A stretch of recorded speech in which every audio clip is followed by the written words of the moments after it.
issue. But how did he hear about the story? Because the reporting by Stefan Kim on Channel 7. That happened a week after. Why did it take so long? Like we said, when the grandma went to the police station, they said, go home and call 911. People been saying that Asians don't report hate crimes. Chinese people are scared. Well, in this case, she was not scared, but she was turned back. I then called 911 because they were confused. So I called 911 for her. After a week, nothing happened. So come friend of ours and say, wait a minute, we see posters for missing dogs and missing cats, but nothing about this grandma getting burned. So we said, we need to do something on our own. We put up a press release and said we are offering a $10,000 reward for information leading to the arrest of this hate crime. You know, and that's how the story got told.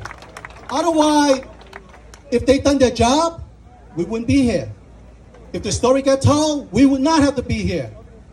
So where are we now? So I want to share with you what happened since that event. As late as this morning, some of my senior staff are telling me that people are saying your petition may compromise your 501c3 status. We're a nonprofit. I said, if that's what it is, then it's worth it. So I want all of you to sign up. You know, I said, you think you guys are the only one with lawyers? We can lawyer up too. All right, so sign the petition. Demand justice. The other thing they said to me was, you know, there are some people you are funded. I said, are you threatening me now that you're going to defund me? Well, guess what? 15% Asian in New York City gets 4% of the funding maximum from the city of New York. 15% gets 4%. I said, what are you going to do? Take that 4% away from me? Right? No, I am not worried about that 4%. Right? So again, this hate crime brought out not just the hate against the grandma, but the hate and the negligence against Asian Americans all over.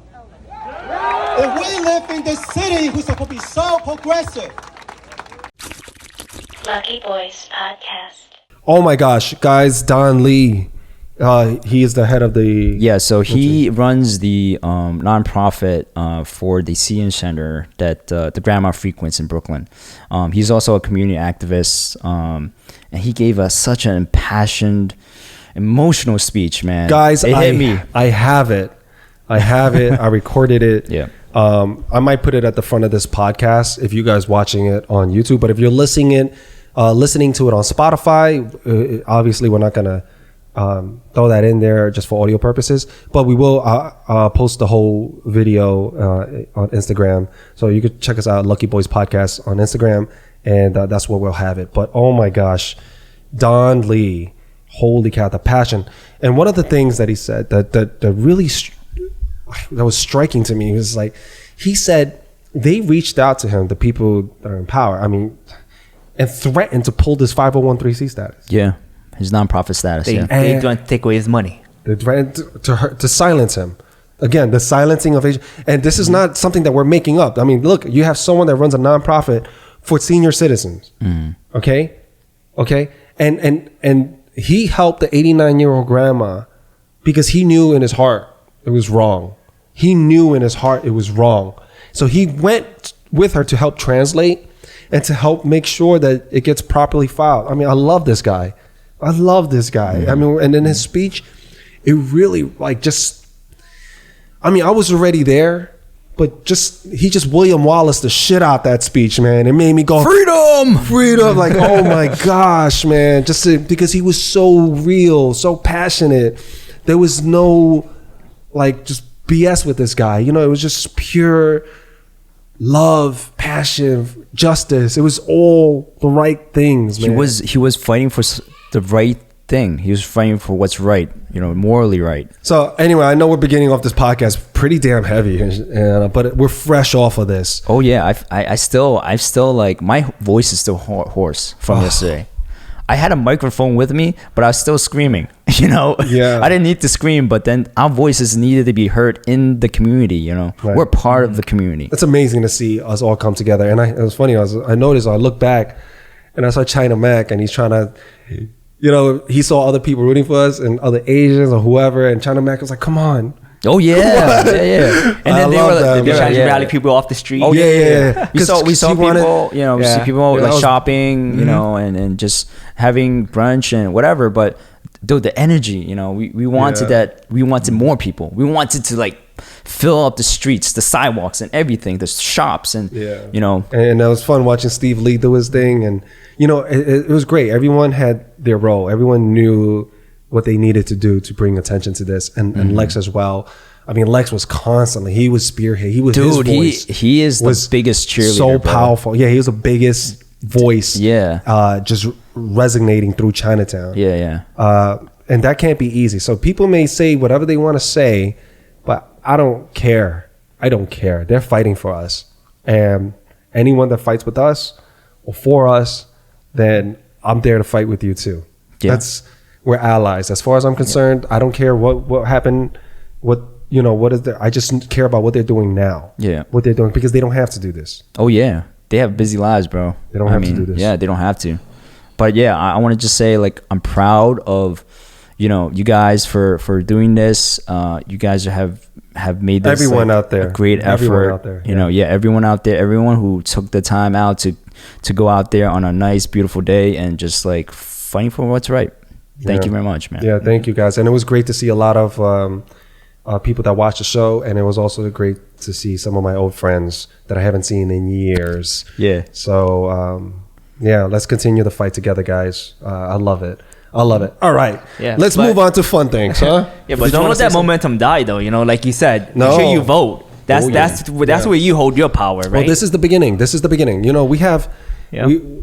believe me, as long as we're doing this podcast, and as long as we have people that actually listen, we'll be sharing stuff, and we'll continue the fight together. That's all I can promise. We'll speak up, and we'll give opportunities to get people on. And for example, like Steve Lee, we're actually supposed to have him on today. Thank you for subbing in, but we had a scheduling conflict, and something came up, so that's all right. And we're working something out with Steve Lee, and we should have something coming soon with him. And his story, I promise you, will be nothing short of incredible.